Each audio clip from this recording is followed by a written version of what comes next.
What if rest isn't just a response to exhaustion, but a foundation for radical possibility? So, in this fireside chat facilitated by our very own Sharika Hill and Alex Villalba, we'll explore how rest fuels imagination and anchors the movements that we are building. Together, they'll guide us through a conversation on how slowing down creates space for creativity, deep connection, and sustainable change. This session invites us to move beyond rest as a reaction and into rest as a generative, collective practice. A practice that expands our capacity to dream boldly, innovate courageously, and co-create futures where we are whole, well, and free. So join us as we reimagine what it means to honor our energy, reclaim our time, shout out Maxine, and embrace rest as a dynamic revolutionary act. It's not about checking out, it's about showing up with intention, depth, and power. So now I'm very excited to pass it over to Sharika Hill and Alex Villalba,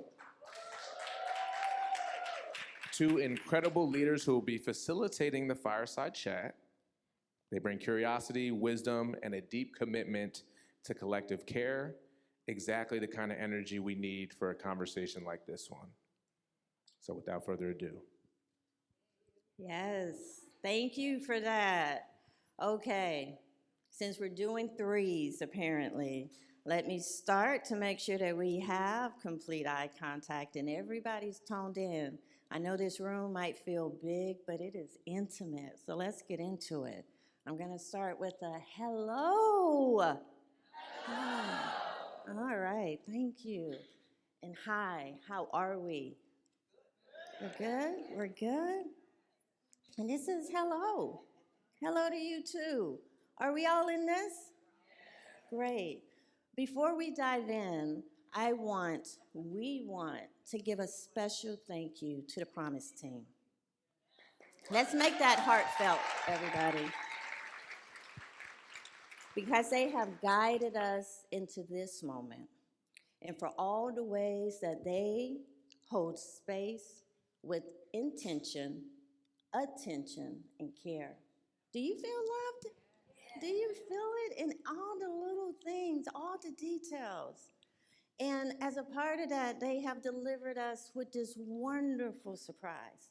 There is so much joy in being able to release anticipation, because it is truly an honor. And when I say honor, like I have my hanky ready for this, okay? It is an honor to introduce our special guest today, a visionary, a movement builder, and a guide in the work of imagining and co-creating liberated futures. Adrienne Maree Brown.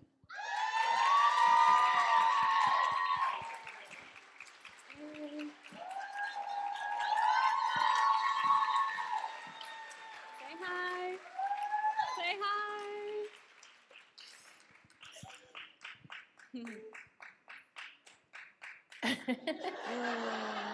Yeah, that's how I'm feeling. Whoever is still clapping.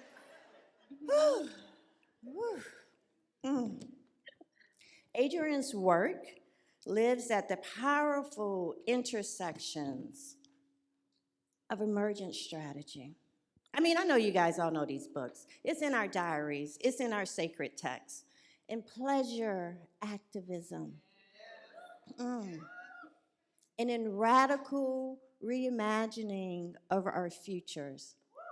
And as we all have learned her to be in the TJ space, transformative justice. Yes. I'm finding my place because there are lots of words in this script, but it's not going to take us too long to get through it.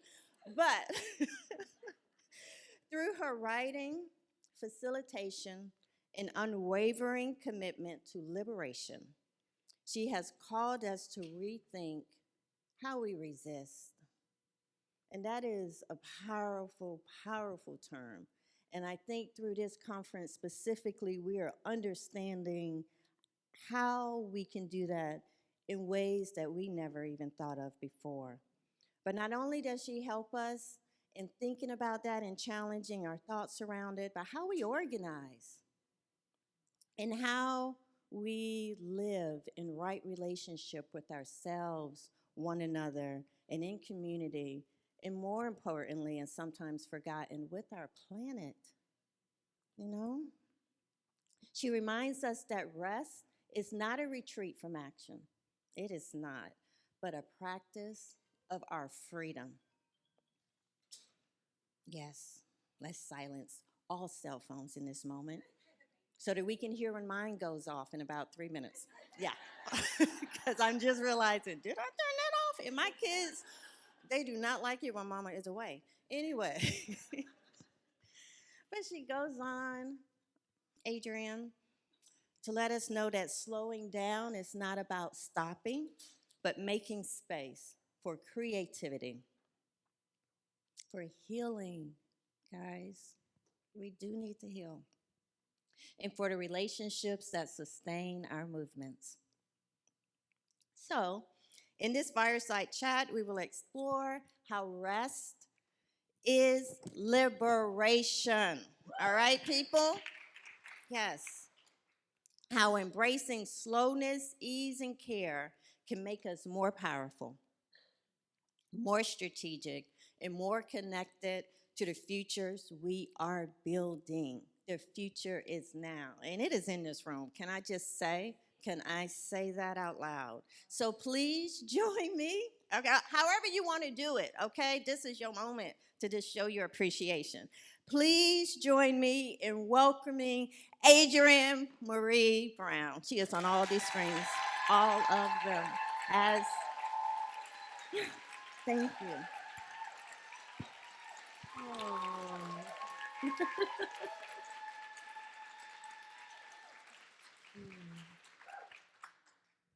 Adrienne, can you Wow. please help us open this dialogue, this opportunity, this breath with a grounding exercise? Do you mind? I don't mind. I'd like to ask everyone, to find the ground under their feet.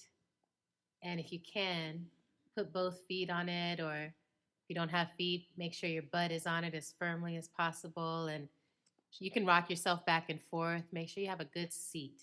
Good feet, good seat. And I take it very literally that we can ground ourselves on this planet, which, as far as we know, is the only one like it in all the universes. This is our home. This is our home. Just feel your spine. Remember that. Oh, right, I'm already held. I can drop my shoulders. I don't have to hold them up. The earth's got me. I'm already held.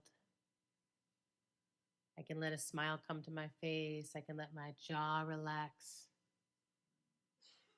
I already belong completely right here, right now, to this earth, in this room, at this moment. And just look around you at the other people. Right? Imagine if you were a tree and your roots are growing underground with your attention. Let it grow over to that cute person over there, and that brilliant person over there, and that stranger over there. Imagine that you're sending some good medicine through your roots down into the soil, and you're receiving the good medicine of others. I feel the good medicine from you all. And that's what we come together to do. That's what we always come together to do. Be good medicine to each other. Yeah, how's that feel? Oh, Yeah. in all the right places. I'm feeling it. Thank you. Okay, good. Are you all Well, good? Yeah. Okay. All right, y'all, let's jump right in. So, Adrienne, we have a few questions for you. And if we have time later, we're going to pull some questions from the audience. I believe Okay. y'all have cards on your table. We're going to go through and collect those questions. And if we have time, then we would like to offer that to you as well. So, our first question: you often remind us that rest is not a retreat from action, but a part of our liberation. What has your relationship to rest taught you about freedom? Yeah. I lately I've been getting more and more radical about this where I'm like, oh, like rest is a symptom of freedom. It's a sign that like, oh, I've achieved some freedom. I've achieved some control over my life, that I'm not just laboring tirelessly and endlessly at someone else's pace for someone else's um, demand of me, but that actually I can rest. I can rest. And there's also a way that rest ties into grief for me. Like when I rest, it allows me to integrate all my life. So it's actually when I'm like resting, I will live a lot of life very quickly, very intensely. I think many of us know what that's like. And if I'm not careful, if I don't rest, then I'll never know what I was doing. I'll just do it. And then I'll look back and be like, what happened? Those years almost feel lost because so much happened and I didn't process any of it.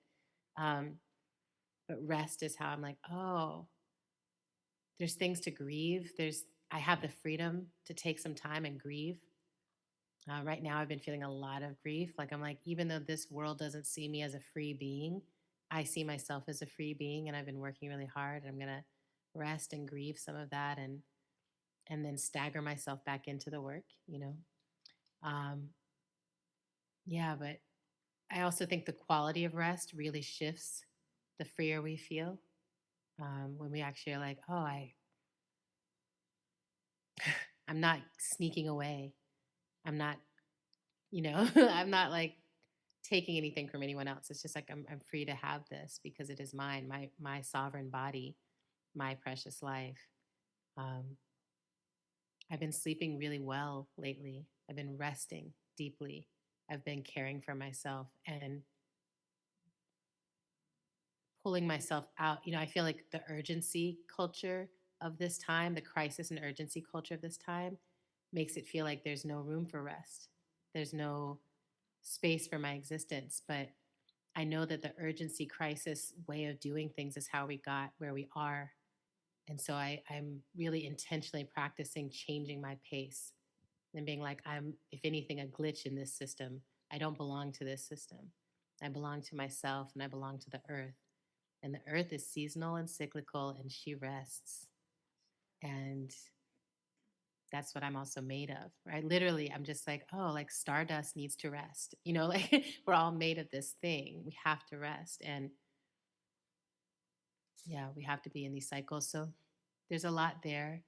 Um, I also want to name something. Harriet Tubman, she's always sitting on my shoulder, knocking at my door and being like, hey girl, don't forget to talk about me. You know, when she was leading people to freedom, she had these epileptic seizures. She'd have these epileptic episodes. And so they'd be like on their journey and then she'd have a seizure, an episode, and they would have to stop and rest until she had recovered because she was the one who knew the way, where they were going. She was the one who had been there before. She was the one who knew how to face the challenges, but she had to rest. And her body would have these moments if she didn't take that rest.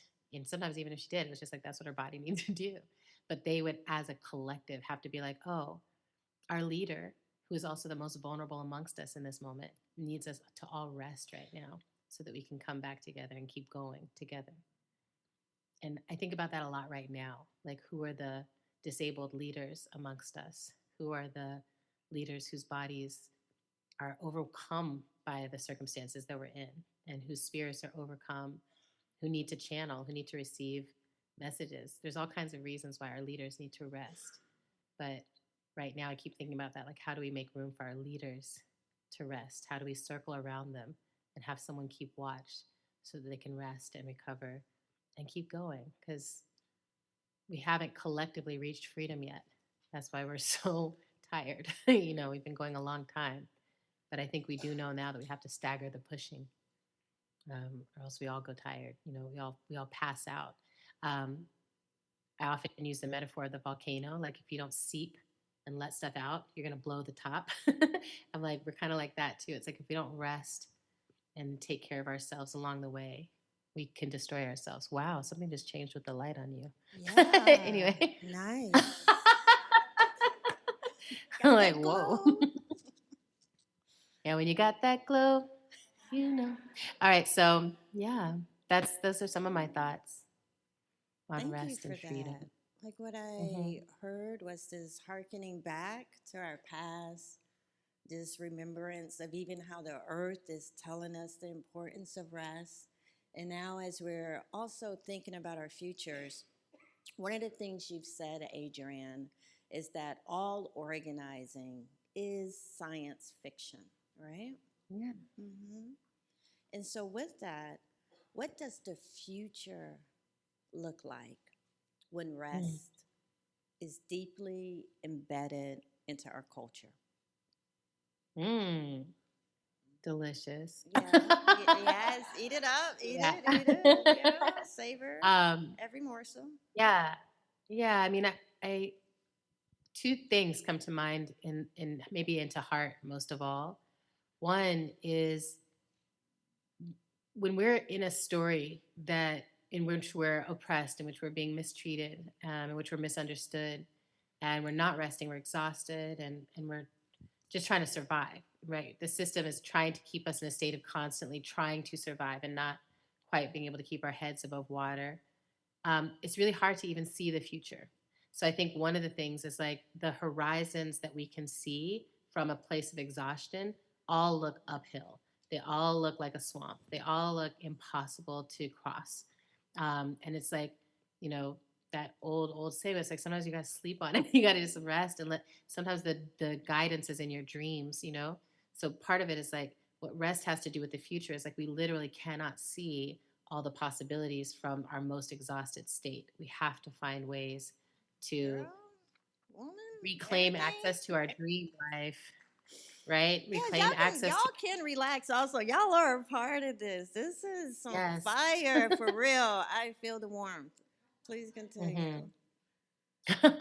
So, well, and I think that piece, like in moments, especially like this, where it feels very bleak, you know, it feels like everything's being taken, everything's being rolled back. And I'm like, well, we can't see the horizon beyond the exhaustion of being pushed in this way. But maybe this thing is all collapsing, and maybe the horizon is, you know, a good horizon is actually closer than we think. So we don't know that, right? When we're this, I've been really resting, and I've been noticing a lot of people I talk to are like, it's scary, but there's a lot of possibility. The more we let go of these systems, the more we let go of the state, there's actually so much possibility. And one of those possibilities is the second thought that I've been having. I keep having this thought around how we're living inside the tyranny of the overworker, the tyranny of the entrepreneurial energy, the constant production, the capitalism, right? The thing that says grow, grow, grow, grow, constant, constant, go, go, go. And I'm like, okay, some people like to work at that pace. It's actually very, very few, but like some people seem to get off on it. But what about the lazy people? What about the meandering wanderers? What about the nomads who follow the storms and the wind? What about other paces of being? And what would it look like to have an era that was, you know, where we were under the leadership of the lazy, you know, where we were just like, let's just lounge. And, you know, I just had a conversation with Celine Saman, who works with the Slow Mm, Factory. It's literally called the Slow Factory, right? yes. And so thinking about this idea of like what it means to slow down and lounge and be, many of our cultures are cultures that would lay around or sit around, would take naps, would hunt when we needed to hunt, but not all the time. Would cook and sew when we needed to sew, but not all the time. There was a lot of time for griots to tell us stories and bards to sing to us, and you know, children to create worlds for us to play in. And I mean, I think that there's a whole other society for us, for humans. There's a whole other pace that's actually our nature. And I think that's why so many of us now, you know, we protect it so that we get an hour a day, right? You work all day, then you get home, you take off that bra, take off those shoes, you handle whatever, and then finally you get that little moment. And for some of us, it's like, okay, Real Housewives or whatever it is, because it's like, this is my moment. How Yeah. far can I get from my life so I can rest? And we call it dissociation sometimes. We're like, I don't know, I zoned out. But it's like, it's because our need for rest is so is so present with us. So I imagine a future in which that rest becomes possible. Now, what does that make possible? Care. When I'm rested, I am such a nurturing, nourishing, nice person. Yes. When I am rested, I am an imaginative person. I'm such a great auntie. You know, I always tease my friends because I'm like, girl, you had the kids. And then I'm just resting so I can be a good auntie. Right? Because I'm like, when I show up, I'm like, let's play for 12 hours straight, young person. Let's go. Right? Like, I think the aunties and the culture of our whole society would also have to be, I think, kid focused. Kids really show us what to do with open space and open This time. is what we're here They're the ones who for. really help us figure it out, right? It's like, you know, I'm so grateful to be talking with y'all because I have so many little nibblings in my life where I'm just like, oh, they teach us like I need to play and I need nap time. I need snacks and I need cuddles. I don't think that changes as we get older. I don't. I think that, again, the entrepreneurs take us away from those core needs, which we all have. So, yeah, those are some of the things that I think could become possible if we got to organize ourselves into a lazy, lounging future. Oh, wow.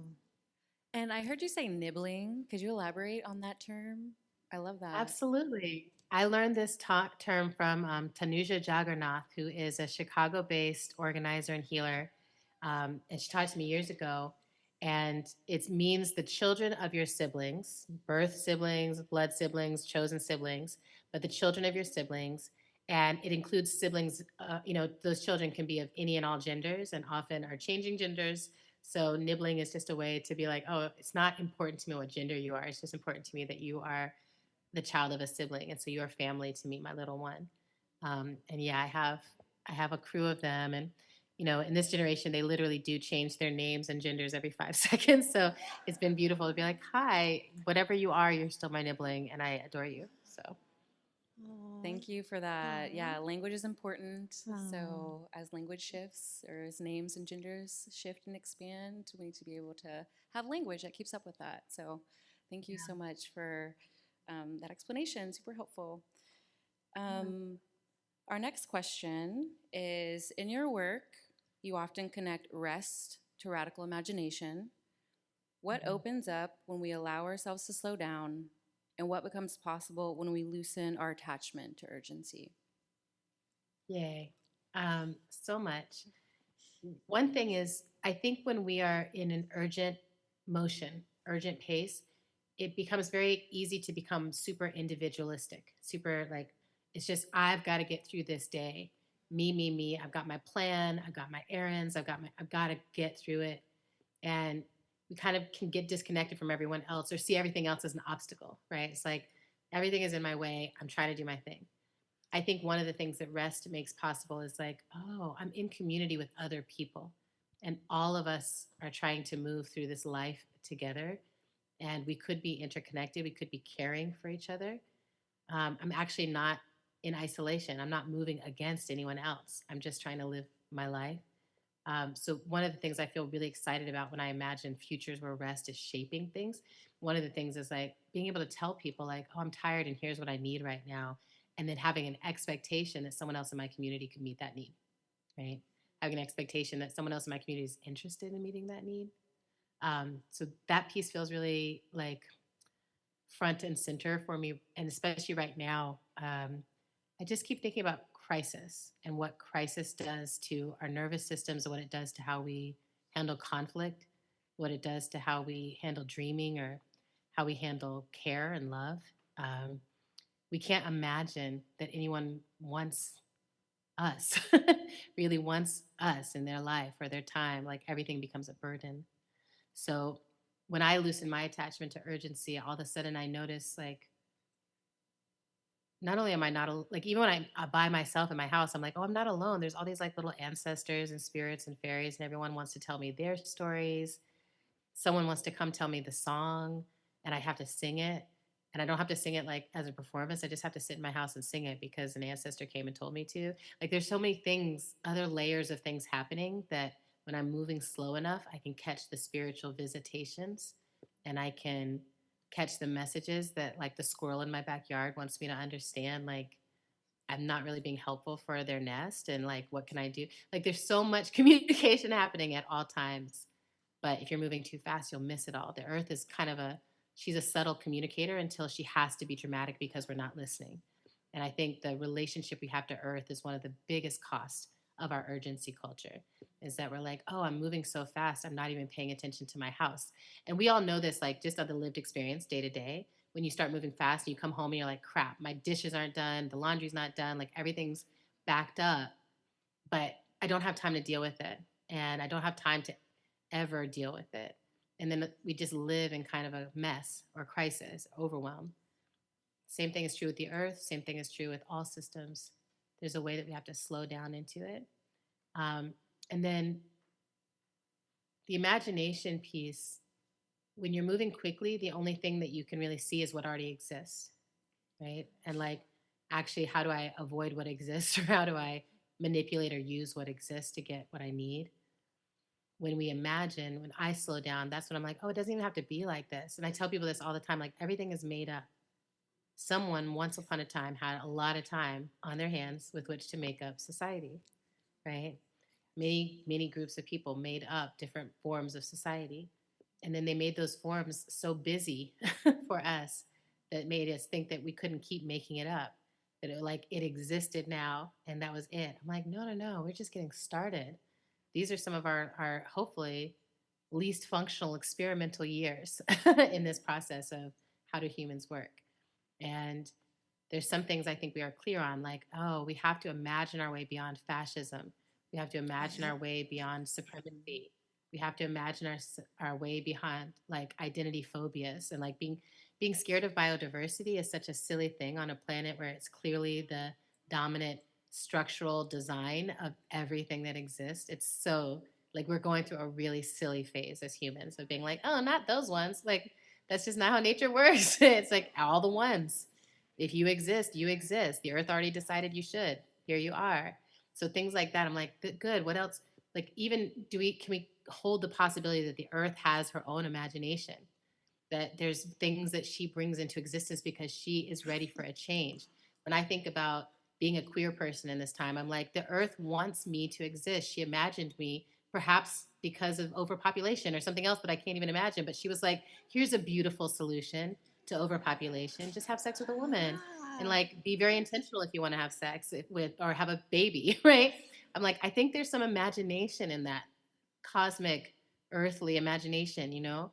Or trans people, that's imagination. Immigration, that's imagination. Like, oh, y'all created these borders, but we can imagine that humans live beyond them. So I don't know. I just think that there's so much possibility of imagination that the earth is in. And so when I have those moments where I'm like, ooh, this could happen, I'm like, great. And I don't see it existing yet, but that doesn't mean no one's ever tried it. Maybe we need to try it now.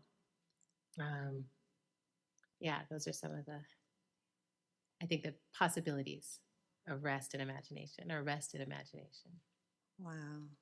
Thank you. I mean, I'll just say one more thing about this, which is Say like, just many think more about things, mountains. please. Well, I've been really reflecting on like mountains. I was talking to my friend Sonia Renee Taylor the other day, and she was talking about stones and how like stones hold so much memory for us. And actually, Sonia wrote this beautiful book that you all might enjoy. It's the Radical Book of Answers, I think it's called, but it's for young people. So if you've got young people who are coming up, it's just a book where she has a lot of answers for young people. But anyway, she was talking about stones, and I was thinking about mountains and how mountains hold all this memory and all this mystery for us, but mountains also move. And because they move at a pace we can't see, one rock at a time, one stone at a time, like tectonic plates deeply under the earth, it's not at a pace that we can even see as movement, but that doesn't mean they're not moving. And then there's things inside of our body that are moving so fast, like breath coming into our body, becoming oxygen that moves through our blood and then gets processed and the waste comes out. That's all happening so fast we can't really imagine it. But we exist between those two paces, right? On a mountain of stone with these cells moving, dashing about inside of us. And so if we can imagine like all of those paces are available to us, then we can imagine ourselves like moving like a volume, you know, just like, oh, right now I'm over here in the woo, I'm trying to be a little cell, but let me imagine myself slowing down and just being like, you know, a little quarry. Like I like to imagine like, what if I was just like a really deep mountain quarry, and what would I know then? Can I imagine like how I would receive the sunlight. You know, the earth wants us to rest. I think the earth really wants us to rest. Yeah. And with that, let me describe to you, take a pause to describe to you the people in the room for whom your words are washing over and what they're actively doing in this moment or not being active. There are people who are journaling. There are people who are typing notes into their phones because that's their medium to remember. There's Mine some too. who are just stoically frozen. But in the best of ways, you know, when you're like confronted with truth and you just freeze and you listen. We have some people who are slouched and relaxed. You can see it in their whole form with the curve of their spines. There are people who are in a meditative state with a smile on their face, and you can just imagine that inside of their mouths, their tongue isn't clung to the roof of their mouth, but it's relaxed at the base because they're savoring every word and every sound and the energy emanating from their neighbor seated right next to them. And so I do want to remind these people who are in all these different poses that you too get to double dutch into this conversation. There are cards on the table because we want to hear for you. This is your conversation. We want to hear your words, your expression, your questions. And there are people walking around gathering those thoughts, those inquiries.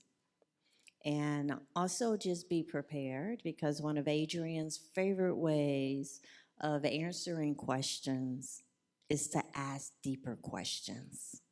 So, with that, You're on to me. yeah, girl, I got you. And actually, I'm going to be respectful right now because my co host here, it's a good reminder for me that I did not open this up by asking for pronouns or identities or how you would like for us to relate to you.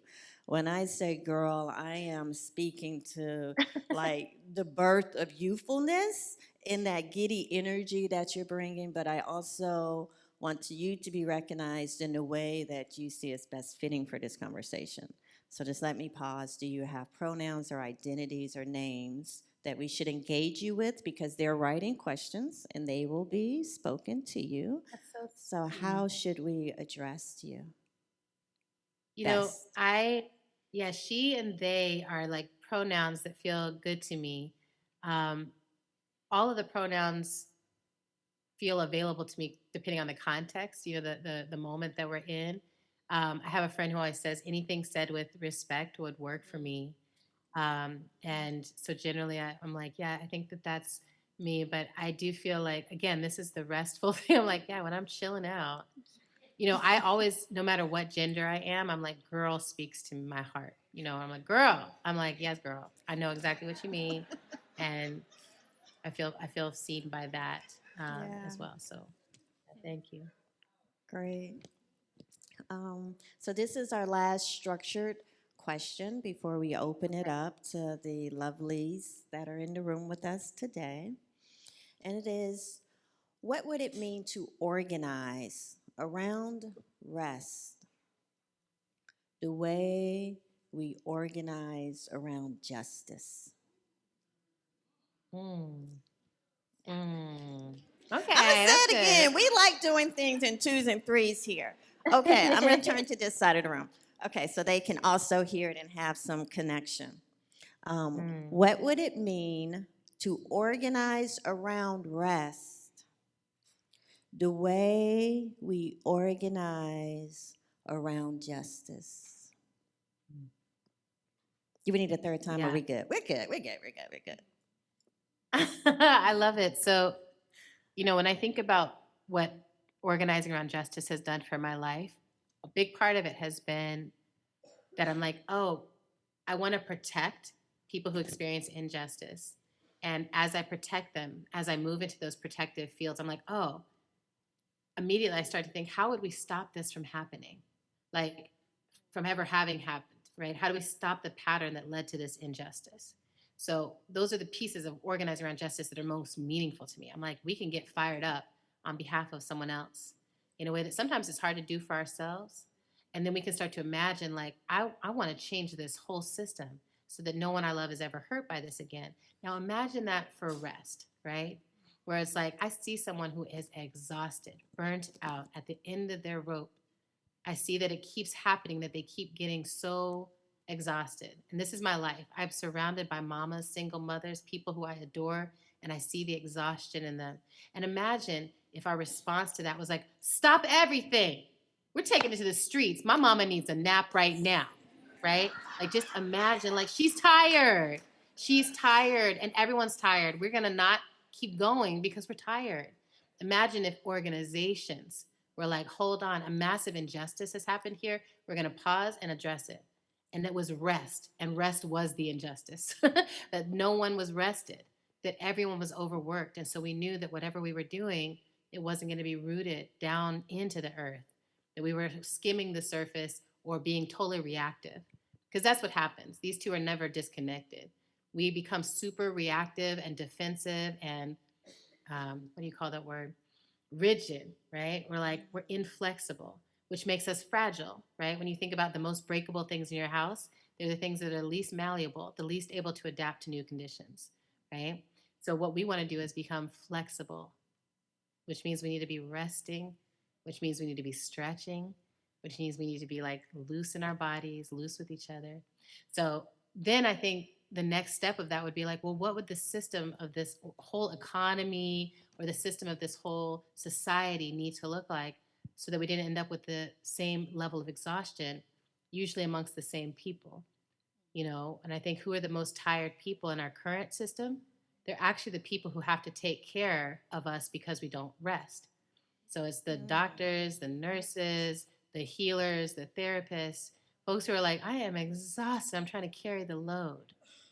But if everyone was sleeping 8 hours a night and had nap time in the middle of the day, if everyone could wake up when their body naturally wanted to and go someplace that they wanted to be with people they wanted to be around, and they weren't in this defensive space all the time, just imagine how few people would be having these rest crises, right? And I think we take it for granted right now, the same way we take punitive justice for granted. Like, it just is this way. Someone did something bad and we got to punish them, right? And we just take it for granted that we just have to overwork and there's just not enough time to do it all. And we just have to pull that time out of the years of our life, right? That I'm going to pull, you know, especially as Black women, as women of color, as trans people we don't live long enough. Our lifespans are literally shortened because of not getting the rest we need along the way. So those are some of the things. I feel pretty ferocious about this, and particularly the mothers in my life have benefited from that ferocity, because I will come in and just be like, girl, we're not doing anything. We're not going out, you know. We're going to go, I'm going to take care of the kid and you're going to go to sleep. And that's going to be our date, you know. Yeah, so I think those are some things. But there's a fierceness around it that I really wish we had, where I'm like, when I see someone burnt out or exhausted, when I see someone in need of rest, that I ferociously move to protect that rest. Dang. So now we're going to transition into some questions from the audience. All right. You alluded to this, and I wanted to just bring this into the space. So someone is asking, what's the difference between rest versus a pause?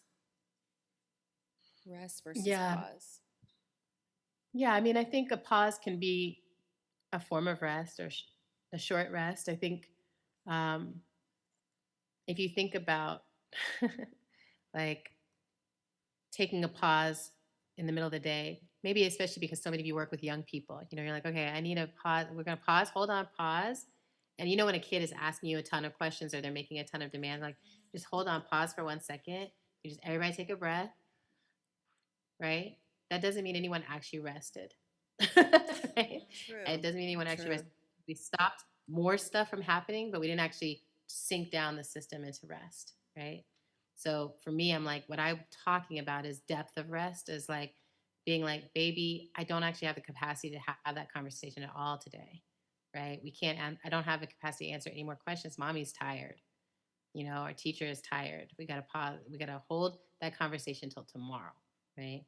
But for some people, pause is something that is the only thing they can imagine. So if you haven't given yourself rest, if you don't have a culture of taking time for yourself, Sabbath, sabbatical, vacation, using those times to restore, or a daily practice of meditation, of winding down, of making sure you get enough. If you don't have those things, a pause might be all you can get. So take it, right?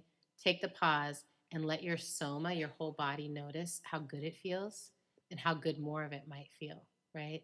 Maybe we can say that a pause could be an invitation to deeper rest. Well, that's good. Yeah. And so I know But we it's not have, enough. we're coming to time here to 12:50. I don't know if we're even really truly believing in time as a construct. And I got the cue that yes, we are. Yes, ma'am, that is happening here. So, so with They're like, that, you might not, but we all do. time does fold in on itself. It is circular, iterative. But, anyways, going with that, I have a final question for the audience. And because our audience are people who are invested in this early childhood space as leaders of color, I want to bring us full circle to that. And this question, focus on the children who are our future. I don't know how that song sounds and how it's supposed to go, but y'all know the song I'm talking about. I believe the children future. Teach them well and let them lead the way. Show them all the beauty they possess inside. I'm moving the mic because I'm going to bless you all with this wisdom. Yes. My choir minister told me I am a soloist. Thank you. Thank you very much. In that, he said I should sing so low that nobody hears me. Okay, it's true. And he is going somewhere for that. But anyways, you all know what I'm saying. So, Adrienne, what parts of your childhood help you to be in this future? Because it was the past then, and now it is your future. And so, what helped you to be who you are and where you are and whose you are of Mother Earth today and for the future to come? Wow, what a stunning question. There is so much brilliance in here. Yes, that did come up out of here. So thank you for that. Yeah, whoever y'all, you did that. You did that question well. And I'll say something that's coming to mind, which feels really tender, but I had, by all accounts, a very blessed childhood, very happy childhood. My parents really saw very early on my humanity and my dignity, and they protected it all along. And I was still hurt and violated in my childhood.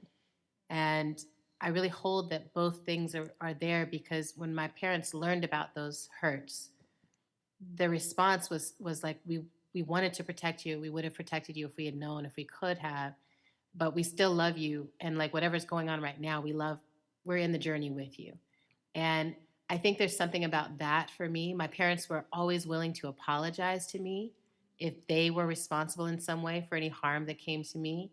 And I was around adults who would take accountability. And so it made it stand out really brightly when I was around people who didn't. And it made me have an expectation that I could live in a world where my dignity was protected. And if violation happened, that I deserved justice. I deserved an apology and acknowledgement. And I deserved protection, even if it wasn't always possible.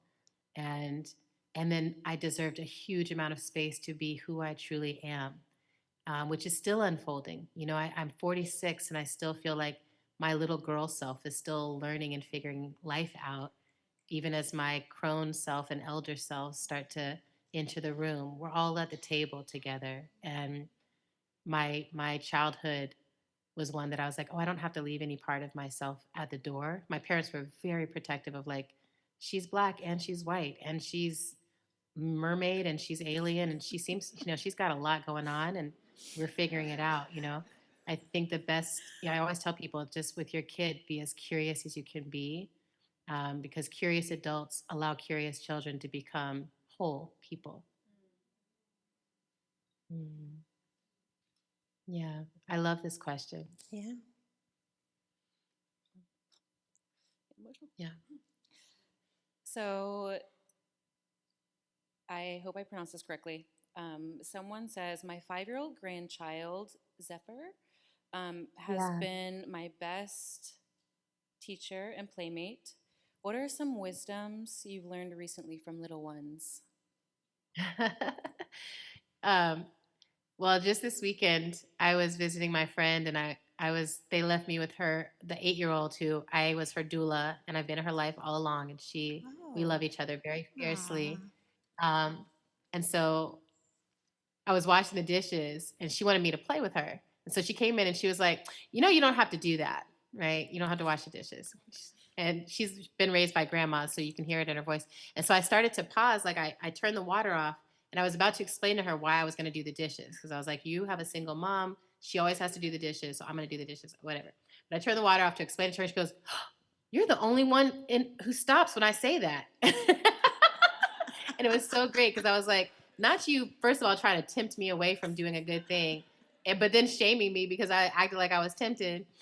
I just love kids because they're just like, girl, you do need to do the dishes. I was just saying that. There's a sweetness to it. That's one thing. A second thing is that kids are like, they don't know the world before the world they're living in, right? So we're the ones who have a sense of like something has changed. But for them, they're like, this is the first world I was ever in. This is the first time I've been in this world in this body. And so each of the kids in my life are like, I'm having the best of times. Like, y'all are all freaking out because for you, things are changing. But for me, I'm becoming myself. And the more you love me and becoming myself, the better my life is going to be. And so it keeps me so responsible because I'm like, I can't lie to this baby. So I can't pretend I don't have distress, but I also can't lie to myself and pretend this is the beginning or the end of everything. I have to be with this child. This is her life. This is his life. This is their life. So that feels like something really beautiful that I've been learning from kids. And then that we have to play a little bit every day. Kids are like, listen, I can be responsible for like a little tiny bit of the day, but like I do need to play and I'm going to need to like use my imagination. And if no one around me encourages that, it's going to get malformed and I'm going to play in ways that may not help the collective, And I was like that a little bit too as a kid. Like, I'm smart and I'm done with my homework, so I need to disrupt things, There's that energy that can happen. But when kids are just like, yeah, I'm asking you to come play with me, some big emotion is coming through right now, but I just want to share with you all that one of my dearest friends took his life 2 years ago. And I really believe that part of why that happened was because he didn't have people around who would play with him as he was, who would meet his imagination and allow it to flourish. And it was a wound that he never fully recovered from, that like what he could feel himself to be and imagine himself to be, like he never received that yes, And so there's something in me that just wants to tell you all that. That's like, thank you already for the ways you say yes to all the young people in your lives. And thank you for the learning you will continue to do about saying yes so that the young people know that all they have to do is become themselves. That's all they have to do. That's our only job on this earth is to fully become ourselves. And young people already know that. They don't need us to teach them. They just need us to hold the space so that they can do it.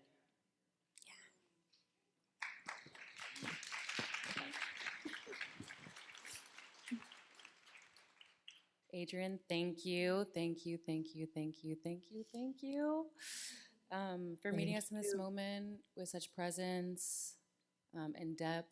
We appreciate you so much. And we're gonna close out. I want to take a breath. Well, why don't we take a breath? I got a little caught up in my chest just now, so we can all take a deep inhale and then release.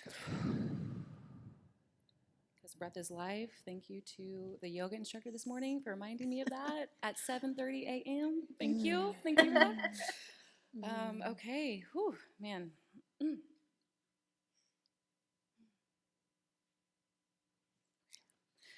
So you reminded us that rest is not something that we earn.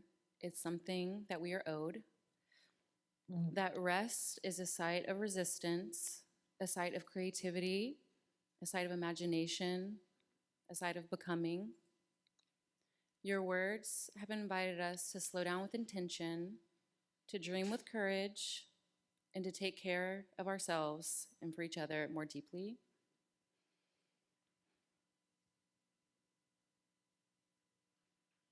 As we carry this conversation forward into the rest of our time together and beyond, we hold close the invitation to treat rest not as the opposite of action, but as part of the revolution. Thank you for modeling what it means to live with that truth. We are so grateful for your wisdom and your spirit. So everyone, please join me one more time in giving our gratitude to Adrienne Maree Brown. Yes, comrade, comrade. Oh. Wow, thank y'all.